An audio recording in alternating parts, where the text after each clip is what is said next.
How to fix trades confirmation code. Hello guys, if you want to fix problem trades confirmation code, first step, click settings and click app management. This is app management, and click app list and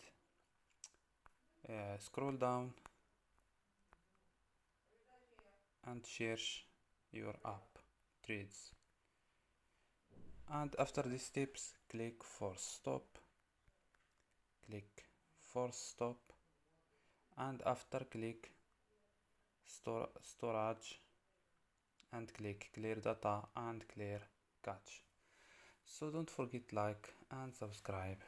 Bye.